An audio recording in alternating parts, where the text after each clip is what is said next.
Olá, bom dia. Nós estamos iniciando mais um episódio do nosso podcast Tecendo Ideias. E hoje nós vamos tecer ideias sobre a mitologia nórdica em comparação com a mitologia afro-brasileira, com um deus específico aí, né? Uma proposta que hoje vai ter um encontro que eu vou falar um pouquinho sobre essa intersecção. E aí a proposta é que a Ana traga também um paralelo com a astrologia, com o astro Marte.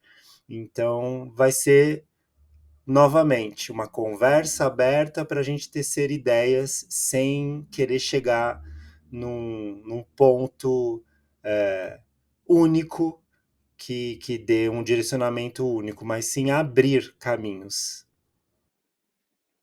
Bom, para começar, a gente tirou uma carta do oráculo astrológico e a carta que veio foi a carta da energia do signo, né? Então, ela é uma carta, ela é tipo um super trunfo desse oráculo. Ela reúne toda a simbologia. Então, ela chama a chave e ela está conectada então a essas energias reunidas do signo de Touro. E aqui nessa carta tem uma esfinge com uma chave, três pirâmides ali, a constelação de Touro. E a gente tirou e já logo pensou, nossa, é para hoje mesmo. É, porque a carta, na interpretação, falava bastante sobre a lei natural, sobre interpretar os mistérios, interpretar essa lei e entender como que ela se revela para nós, né? E acho que a palavra lei, ela bateu bastante em mim, porque eu estou um pouco inseguro, porque foi uma proposta que foi feita para eu falar sobre algo que eu não sou estudioso, eu sou mais um entusiasta e estou conectado a essa egrégora da parte da mitologia nórdica muito mais pelas runas. E, e aí, através das runas, eu fui me aprofundando um pouquinho e conhecendo na superfície ainda sobre a mitologia. Então, é muito mais por ser um entusiasta e seguir de uma forma meio intuitiva, através do oráculo, que eu tenho um pouco mais de conhecimento. Então, assim que me deram a proposta, vamos falar, é um sarau, né? Um sarau do deus do orixá Ogum. E na Umbanda, nas mitologias afro-brasileiras, né? Porque a gente não pode. A gente estava até discutindo isso, né? A gente não pode. Tem que tomar um cuidado com os termos, porque, primeiro, que isso já é muito claro para a gente que conhece a religião, que participa da religião de alguma forma, que a gente não consegue dizer que é a mitologia específica de algum lugar, porque tem muitos países, muitas tribos, muitas culturas na África, então o Ogum de uma tribo já pode ser cultuado de forma diferente em outra, de um povo, de uma nação, vai ser cultuado de uma forma um pouco diferente em outra, ou tem nações que nem vão cultuar ele. Então, realmente, o que aconteceu é que quando vieram através dos africanos, da vinda deles para o Brasil e da total mistura positiva e incrível que nós tivemos, né, o lado positivo da nossa história, de ter a cultura deles integrada à nossa, criou-se uma outra forma de ver a mitologia deles, porque aqui se desenvolveu de forma diferente, né? E aí, por exemplo, um exemplo clássico é a deusa do mar, que para a gente é Iemanjá, e que nas mitologias africanas, de matriz africana, não é deusa do mar, ela é deusa de um rio. E aí ela divide esse ser deusa de um rio com outra deusa que é Oxum, que nós colocamos como na força da cachoeira da água doce. E aí também não é exatamente isso. Então, houve uma assimilação e transformação aqui. E sim, a mitologia é nossa não é a mesma mais deles lá, né? Então existe uma fonte, mas não é, já se desenvolveu de maneira diferente.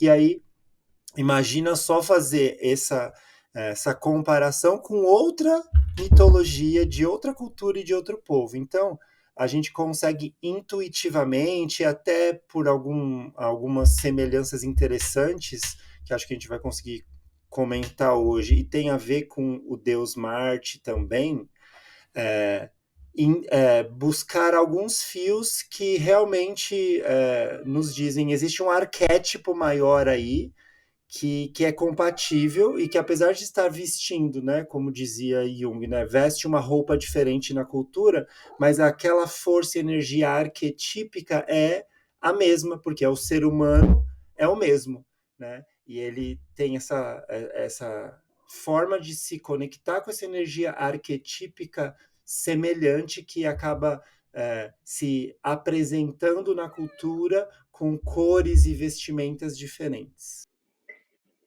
Essa reflexão é super profunda, né? Super, é uma linha muito tênue e a gente tem que tomar muito cuidado, né, para fazer esses paralelos.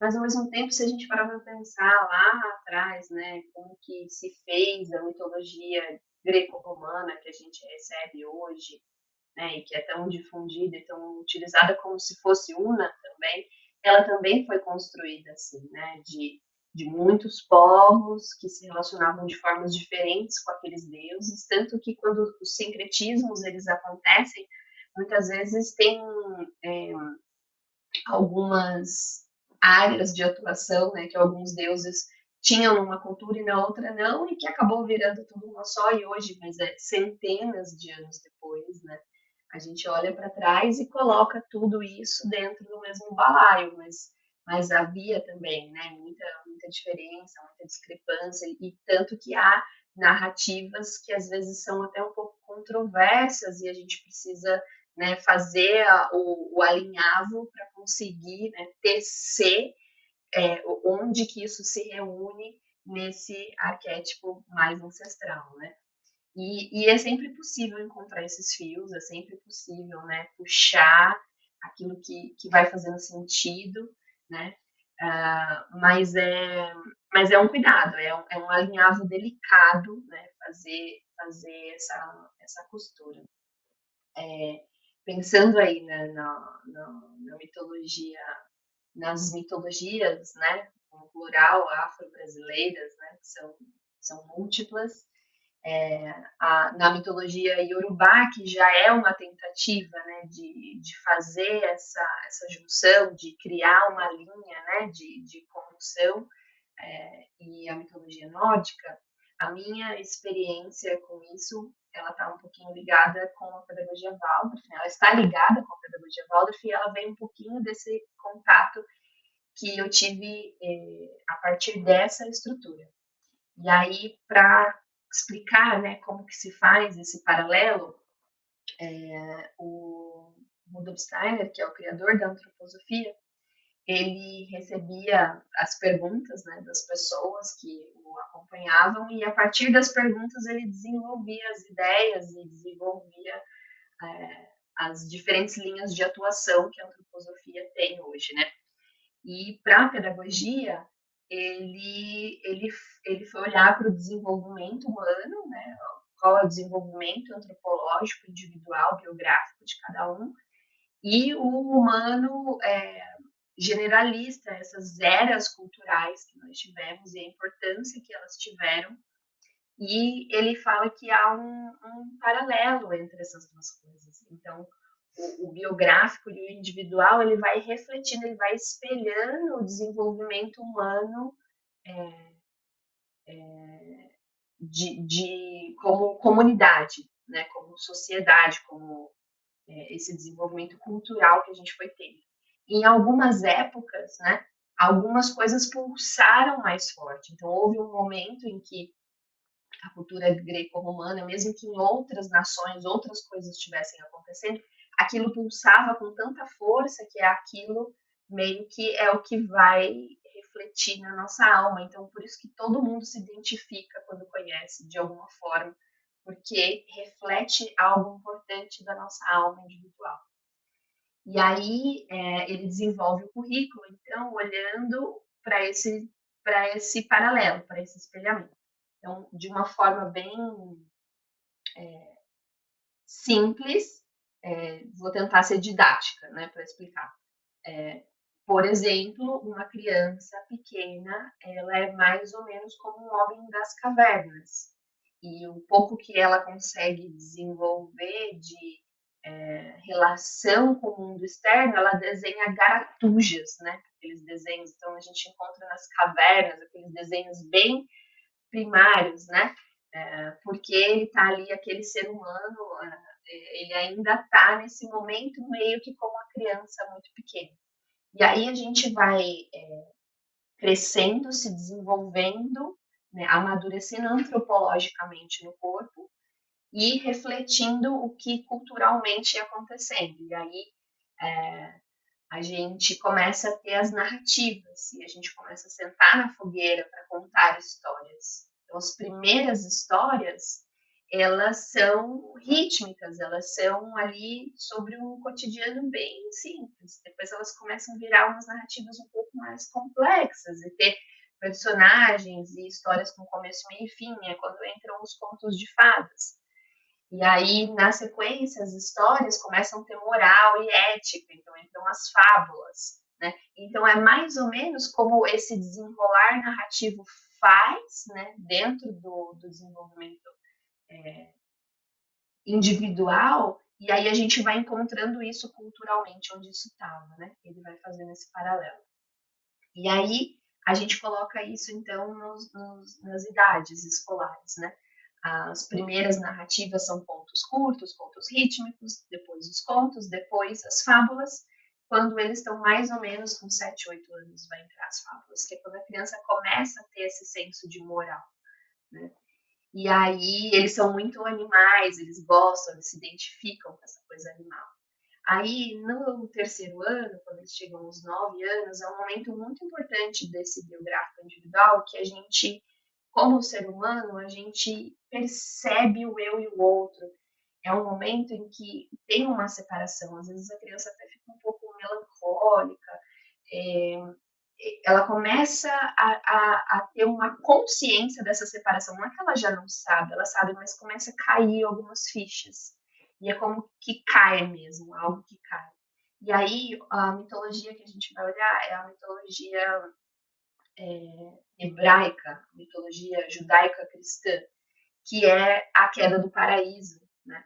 Então é como se a criança caísse do paraíso, ela saísse daquele lugar de encantamento e percebesse, uau, tem um monte de coisa, e tem um monte de coisa legal, mas a vida é um pouco dura, né? E nesse momento que ela saca isso com um pouquinho mais de profundidade.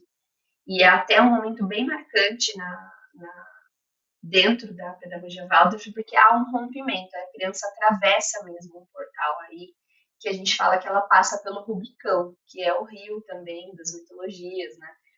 Esse momento também marcado por essas narrativas. E aí, então, quando ela passa por esse momento de compreensão que há, né, algo que é maior, que está separado da natureza, porque tudo estava muito amalgamado com a natureza, aí ela começa a perceber que pode haver deuses diferentes e que cada um pode ter a sua função, que cada um vai estar ligado com um aspecto da natureza, né? Um mais ligado ao sol, um mais ligado à terra, um mais ligado ao rio, aos mares.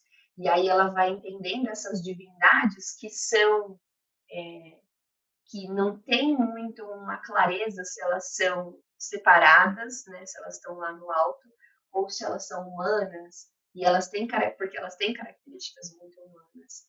Então, elas sentem raiva, elas sentem ciúmes, e a criança está aprendendo a lidar com todos esses embates internos. Então, esse é um momento que chega a mitologia nórdica dentro do currículo, porque o Rudolf Steiner não conhecia as mitologias dos diversos países africanos, muito menos a brasileira, né, quando ele criou a pedagogia, porque eu tenho certeza que se ele conhecesse, ele teria olhado para elas também.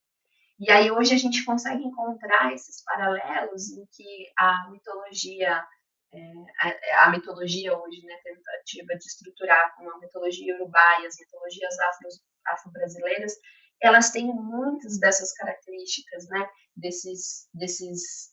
dessas divindades que estão lá, estão cá, que começam aqui e partem para o lado de lá, e que trazem todas essas emoções humanas como parte, né? Não tem por que separar bem e mal aqui, porque tudo é, né? E por tudo ser, a gente vai lidar a partir do que é a natureza. Então, a natureza é a forma de se vincular a essas divindades. E aí eles vão passar depois, né, para outros mitos e vão chegar lá na frente na mitologia grega e depois na mitologia romana, porque isso é um fio que vai estruturando o pensamento, né? Lá em Roma que cai a lei, que começam outros pontos. E aí eu fiquei pensando, né? A gente falou de fazer a comparação um paralelo com Marte, e sim, tem aspectos importantes, mas pensando nesse desenvolvimento da alma e dessa cosmogênese que forma o mundo, na nórdica e nas afro-brasileiras, na Yorubá, eu consigo fazer um paralelo mais geral, né? Agora, o aspecto Deus, aí sim, individualmente eu consigo encontrar alguma relação com o arquétipo Marte, né? Mas é um fio muito tênue, né? Não é a cosmogênese inteira, porque a cosmogênese greco-romana ela tem outra estrutura, né? Diferente, animicamente diferente da nórdica e das afro-brasileiras. Acho que é importante isso porque aí a gente tem que colocar com clareza de que lugar cada um está falando para a gente não misturar. Acho que isso é uma das questões que você falou de alinhavar com cuidado, porque se eu pensar numa força arquetípica, se eu pensar em padrão arquetípico, eu não vou ter essa visão, né? Você está trazendo uma visão antroposófica e que a gente vê, inclusive, na pedagogia Waldorf, né? Essa forma didática de divisão ao longo do desenvolvimento infantil, desenvolvimento anímico da criança e que tipo de narrativas ele vai sendo exposto até que ele termine esse período de desenvolvimento dele de maneira mais plena. Então, interessante, a gente está vendo por um ponto de vista narrativo a partir da antroposofia. Já se a gente for olhar por um ponto de vista arquetípico, pensando até em Campbell, no Jung, aí a gente pode justamente ir por esse outro ponto que nós dizíamos, que é buscar o que é semelhante arquetipicamente, como se fosse um arquétipo coletivo mesmo, né? Um inconsciente coletivo, né? Que aí então em alguns momentos acho que conversa com a teoria e a forma de ver do Steiner, e outros momentos não. Em outros momentos ele diverge e aí não adianta ficar tentando encaixar o quadrado no redondo, né? Porque não cabe. E aí é simplesmente deixar claro da onde a gente está falando o quê. Né? Do meu ponto de vista, eu vou estar sempre falando mais para o lado da mitologia comparada, do Campbell, e do lado do Jung, porque eu não sou estudioso do. Né, apesar de eu conhecer bastante através do nosso contato no Instituto, por conta da Ana, eu não tenho propriedade para falar a partir da antroposofia, então, realmente, a gente tem que tomar cuidado para nós mesmos não nos confundirmos na hora de onde nós estamos falando, né? Mas, fora isso, é muito legal ter uma visão diferente dessa construção, da onde encaixam as narrativas mitológicas para o próprio desenvolvimento da criança, isso é muito bacana. E acho que agora a gente podia falar um pouquinho mais dessa parte arquetípica, se você achar que cabe, para a gente fazer esse contraponto e essa conversa sobre Marte, até porque aí eu já vou introduzir o porquê que eu estou deixando bem claro essa separação, porque na pesquisa que foi feita, muito se misturava já na antiguidade o deus que eu vou trazer como comparativo desse deus Ogum, né, desse orixá Ogum, da mitologia iorubá, afro-brasileira, é, é o deus Tyr, né? T-Y-R, Tyr. Ele tem outras formas de escrever o nome, né? Na runa, o nome da runa dele é Tiwas, e é uma das formas que ele era chamado também na parte indo-europeia, germânica, né? Então, é,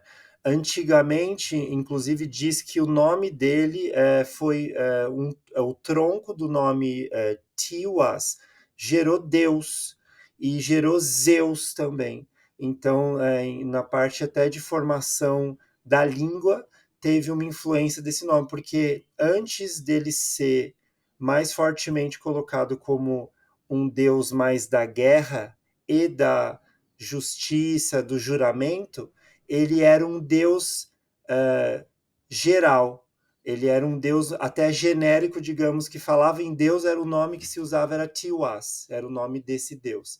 E depois, com o advento de Zeus, né? Aí na mitologia nórdica, o advento de Odin e o culto de Odin ficando mais forte, aí o Tiwas foi perdendo essa hegemonia e o Odin, é tão difícil perder o vício de falar a partir da mitologia greco-romana, né? Odin foi sendo colocado como esse deus principal, e aí o Tiwas ficou mais como um deus coadjuvante, e os romanos, quando entravam em contato com os povos germânicos, por exemplo, eles diziam que eles tinham cultos para o deus Marte, só que não era o deus Marte, eles queriam, eles estavam querendo dizer que aquele culto era para o deus Tyr, só que era, e eles em alguns escritos eles até dizem, eles estavam cultuando o Marte germânico, que é o Tyr. Então, muito interessante que então o deus Tyr, que é o que a gente vai usar para comparar aqui, ele não nasce sendo deus da guerra, mas sim um deus do cosmos, do céu, um deus mais geral. Depois, com a força de Odin, a gente tem uma diminuição dessa força do culto para esse deus Tyr, e aí ele começa a se tornar mais voltado para a guerra. Então, se eu for iniciar uma empreitada de conquista, de guerra, de batalha, eu preciso cultuar o deus Tyr. E aí nessa parte é muito parecido com o Marte mesmo, né? Então eu preciso evocar a energia de Tyr. E aí, é claro, a gente já daqui a pouco começa a falar das diferenças, porque o Tyr é sempre uma guerra justa, é sempre uma guerra honrosa, mas ao mesmo tempo eu tinha que fazer rituais sangrentos para ele, para garantir essa minha vitória. Então, a gente sabe que vários rituais sangrentos eram feitos para a deusa Ártemis, para que ela abençoasse também a guerra, né? Então, não tem como pegar um paralelo exato, mas tem semelhanças muito fortes aí. E eu acho bem interessante essa questão do Tyr ser um deus também que fica para o juramento, porque a história principal dele, a narrativa principal dele na mitologia é que ele foi o único deus que se voluntariou porque eles estavam precisando parar o lobo Fenrir. Eles precisavam parar aquele lobo que era uma força da natureza indominável, né? Nenhum deus podia dominá-lo, só que eles conseguiram fazer correntes mágicas que iam segurar, só que ao invés de ser através de uma luta honrosa, eles teriam que enganar o lobo. E aí todos os deuses se reuniram, conseguiram encurralar e enganar o lobo. Ele acreditou que aquelas correntes jamais o prenderiam, porque nada o prendia. E aí o Fenrir, sendo muito esperto, ele parou e falou assim, não, eu não acredito 100% na palavra de vocês. Então eu preciso que um deus tenha a coragem de colocar o seu braço na minha boca, e se vocês estiverem me enganando, eu vou arrancar esse braço. E aí o único Deus que teve essa coragem foi o Tyr, que ele falou, o juramento vem acima de tudo. Então você vai ter o meu juramento de que se nós estivermos te enganando, você vai ter o meu braço. Então ele foi o único que foi na frente, colocou o braço e perdeu o braço, por isso que ele é o deus Maneta, porque os deuses de fato estavam ludibriando Fenrir para conseguir prendê-lo e foi a única forma. E aí o Tyr mostra que o juramento está acima de tudo.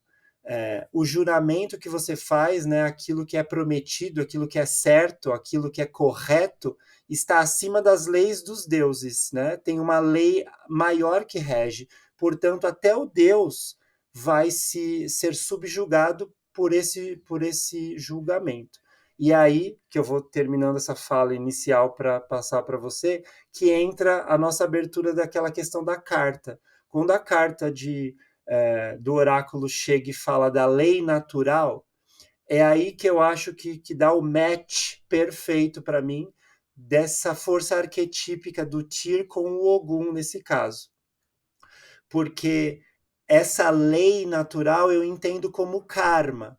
E de uma forma mais moderna, existe uma forma de ver Ogum através de uma teologia que chama Umbanda Sagrada, que coloca todos os orixás numa faixa de vibração, numa faixa de realização do poder do Deus maior, que seria o todo. Então, esse todo que chama Olorum, ele se manifesta na realidade com faixas, 7 faixas com duplos positivos e negativos.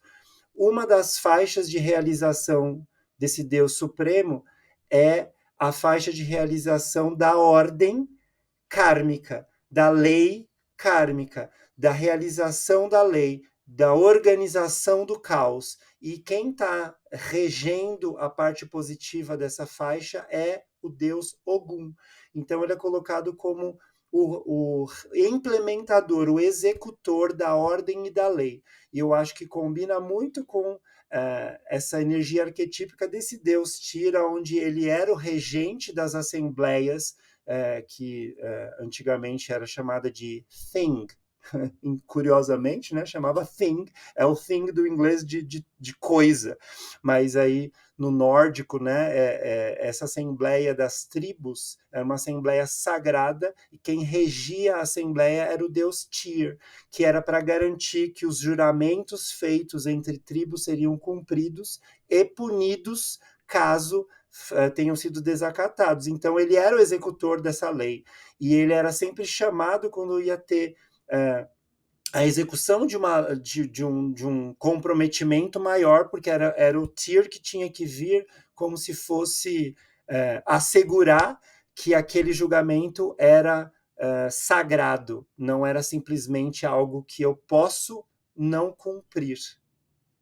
Que lindo! Nossa, é muito legal, né, fazer esse olhar, assim. Eu acho que a carta veio para mim como essa chave simbólica que é capaz de fazer de tecer nessas relações, de tecer essas ideias. Eu acho que a gente faz isso com natureza, né? E a descrição, né, da carta trazia isso de deixar as perguntas, né? A gente não precisa ter as respostas.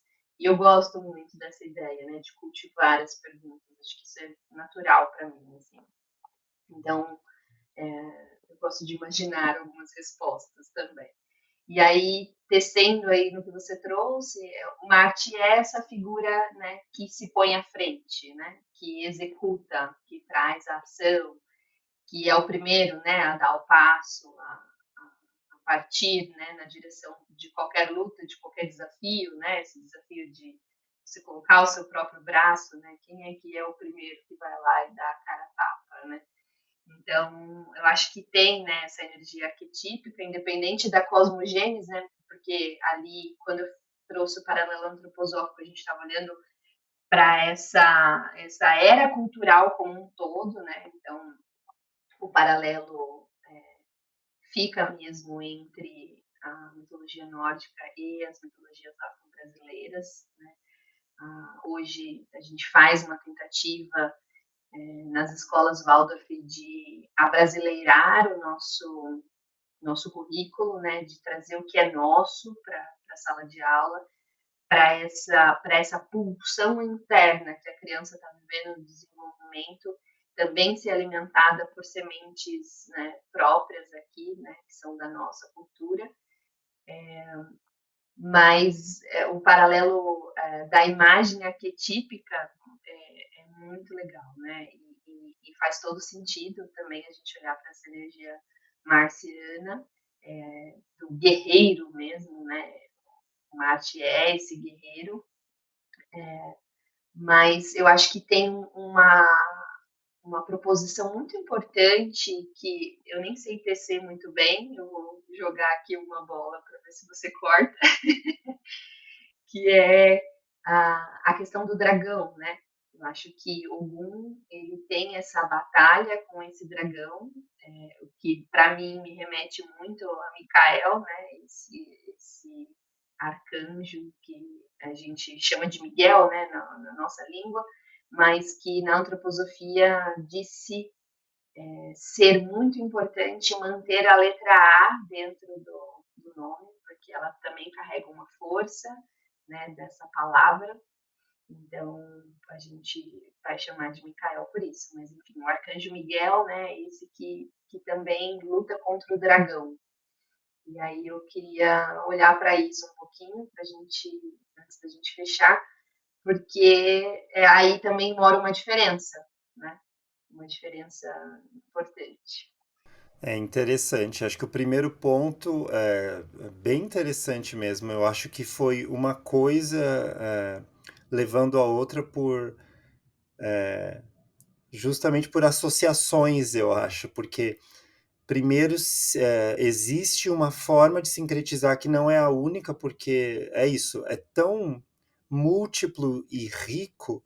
Quando chega no Brasil, esse orixá, aí cria-se uma religião que cultua esse orixá e que automaticamente, já pelas necessidades nossas específicas, dos escravizados terem que não declaradamente demonstrar que estariam cultuando um orixá africano, sincretizar, ou seja, eles tinham que colocar um deus, um santo católico com uma energia arquetípica aí que eles buscaram, né, esse sincretismo, no sentido deles buscarem uma associação que fizesse sentido, onde eles sabiam que aquele culto daquele santo tinha a ver, na verdade, com o orixá deles, então mantendo a fonte real, vital deles lá, e aí no desenvolver da nossa história e da nossa cultura,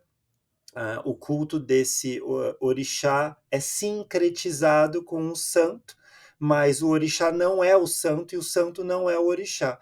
Mas existe essa correspondência arquetípica que já foi feita desde sempre. Então, um dos santos, que é o que eu me lembro de nome, mas eu sei que tem outros em regiões do Brasil, não é o mesmo, é o São Jorge. E o São Jorge está matando o dragão, tem isso na história dele, tem isso. Todo mundo sabe, né? Nós do Brasil, pelo menos, temos isso muito claro na nossa mente, essa imagem. E aí, tendo esse dragão também na história do arcanjo, e aí eu acho que, novamente, ó, aí, associações arquetípicas onde uma imagem vai levando a outra, e realmente é uma imagem parecida, é uma mensagem parecida, e acho que de uma maneira mais genérica seria essa força de ter coragem de enfrentar um mal supremo, de enfrentar um mal, de enfrentar o lobo Fenrir, né? Então, esse dragão, se eu fosse buscar uma correspondência na narrativa, eu poderia, brincando aqui, né? Não querendo dizer que é de fato, mas podendo buscar sim correspondências, dizer que lá na mitologia nórdica eu tenho o deus Tyr indo enfrentar e vencendo o lobo, de certa forma.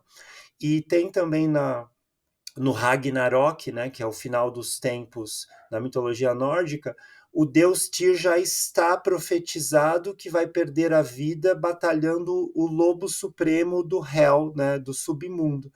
E ele vai ter que, né, vai ser o lugar dele, o papel dele no Ragnarok vai ser lutar contra esse lobo para que ele consiga auxiliar né, na força da ordem organizando esse caos que seria o Ragnarok, né?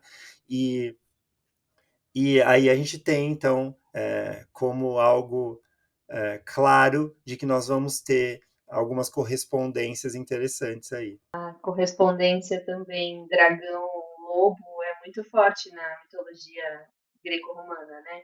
É, até nas nossas expressões a gente usa muito o cão dos infernos, né? A gente fala, porque o guardião dos infernos é o Cérbero, né? Que é o cão de três cabeças. E, né, os desafios hercúleos, né? O Hércules vai ter que enfrentar as diferentes feras e o dragão e o cachorro, todos eles acabam ali nas narrativas sendo sempre esse monstro, né, que ele vai que vai desafiá-lo, que na verdade, né, em todas as diferentes epistemologias aí que a gente trouxe, é nada mais, nada menos, né, junguianamente falando, enfrentar as nossas próprias feras interiores, né, enfrentar os nossos próprios medos,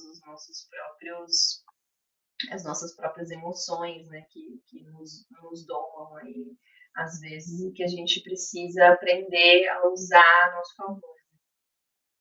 Muito bom. A gente ouve mais dizer o sincretismo de Ogum com São Jorge, mas ele também no Rio de Janeiro é sincretizado com São Sebastião ou com Santo Antônio em outras regiões do Brasil, é isso que eu dizia. Ele é mais esse lugar onde vai colocando ele mais próximo do Arcanjo Miguel é com a Umbanda Sagrada e o lugar mais de uma visão mais espiritualista, universalista, que coloca a Umbanda junto com outras vertentes espiritualistas, até a antroposofia entraria aqui. Teosofia, desculpe, a teosofia entraria aqui.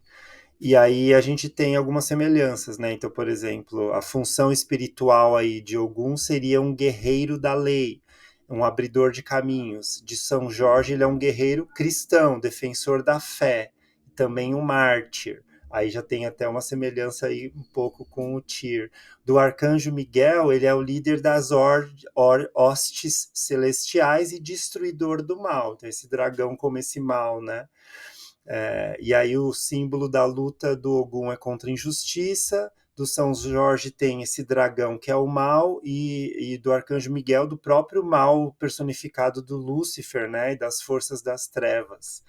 Então, é legal também que as armas, né, a gente tem espada e os ferros, o que é interessante até para a gente pensar que por isso que não dá para ser uma coisa exata, né? Na mitologia greco-romana a gente vai ter o Hefestos como esse deus da metalurgia, e é o Ogum, o deus da metalurgia, das estradas do ferro, na África fortemente ainda, né? Em nações africanas que cultuam esse orixá. Ele é mais cultuado por ele ser da estrada, do caminho. Por isso que aqui a gente também diz que ele abre o caminho e tem essa questão da estrada, que ele protege as ferrovias, ele protege as vias e até mesmo ele rege equipamentos feitos com qualquer tipo, até tecnológicos, né? Então ele vai para outros lugares que a gente já não tem tanta força aqui no nosso culto. Mas aí quando a gente olha, São Jorge tem a lança, tem a armadura e tem o cavalo, é muito forte essa imagem de Ogum com o cavalo aqui, e aí talvez esse cavalo seja também por causa do São Jorge, né? E o Arcanjo Miguel chega a ter o escudo também, né? Tem uma espada flamejante e um escudo. Então é interessante também a gente ir evoluindo e vendo essa parte protetora também que tem na energia, que aí representa por esse escudo. Não é só a espada, mas sim o escudo. Ah, e aí, nesse paralelo ferro-armas, Marte é o grande representante. Apesar de Hefesto ser o produtor dessas armas, né, ser o ferreiro, né, aquele que está por trás, quem vai para a batalha com espadas e escudo, né, no Marte, e, e quando a gente associa, né, o elemento, quando a gente associa aos minerais, quando a gente vai olhar para a essência, né, a cor e tudo isso, é Marte que está conectado ao ferro. E isso é ótimo, exato, e até o ferro do sangue, né? Tem essa analogia.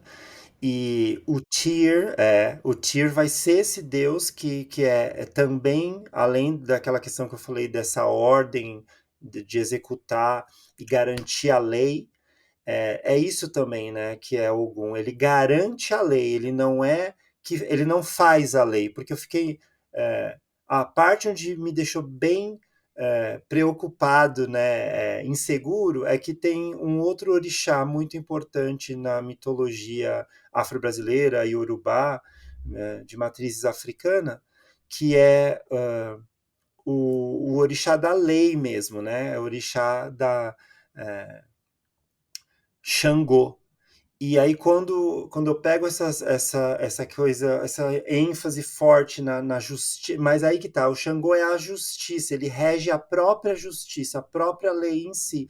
E ele não é necessariamente o que executa e dá consequências kármicas de quebrar, por exemplo, essa justiça. Aí estaríamos falando de outra esfera, de quem vem garantir que aquela lei seja plenamente executada e mantém a harmonia através dela. É diferente de ser quem rege a lei em si.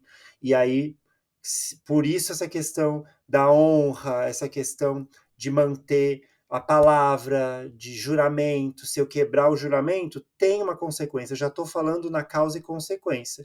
E essa questão do ferro, de Marte, de Ogum, também está no Tyr, porque claramente eles fizeram esse sincretismo, entre aspas, brincando, porque claramente não é esse o termo, né? Mas essa analogia já era feita pelos romanos da época, quando eles viam os povos germânicos cultuando o deus Marte deles, era o Tyr que estava sendo cultuado. Então era muito parecido, era praticamente para eles uma vivência arquetípica igual. Eu preciso evocar a energia desse Deus para eu ir para a guerra, para eu ir para a batalha, para eu vencer as demandas, que é o que o Ogum fala na mitologia afro-brasileira.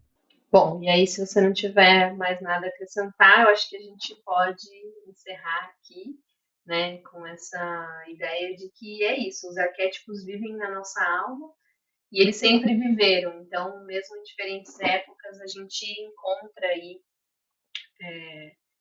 essa necessidade humana, né, de compartilhar essas narrativas, de compartilhar essas pulsões internas através da roupagem da cultura que a gente está vivendo ali.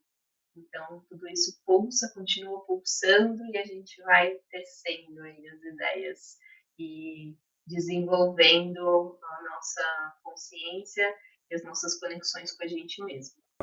Nosso podcast episódio de hoje, porque como tá pulsando em mim essa necessidade de elaborar melhor sobre essas relações, aí eu e a Ana entramos num acordo que a gente falaria sobre isso hoje, até mesmo para ajudar a tecer melhor esse pano que não está terminado e que nós não tínhamos a proposta de construir por inteiro. Era só uma colchinha de retalhos que nós estamos fazendo um pedacinho dela. E aí gostaríamos até quem gosta do assunto está ouvindo até aqui, que quiser comentar e elaborar mais sobre isso, será muito bem-vindo. É sempre bem-vindo porque as perguntas continuam, as ideias, né, continuam aí para serem tecidas, porque é uma trama sem fim, né? Uma trama que a gente desfaz um pouquinho, refaz de novo, né? E vai tecendo ali como a Penélope e como a Ariadne também contando as histórias, né? Mil e uma noite. Fica para o próximo episódio. Próximos. Tchau, valeu. Tchau.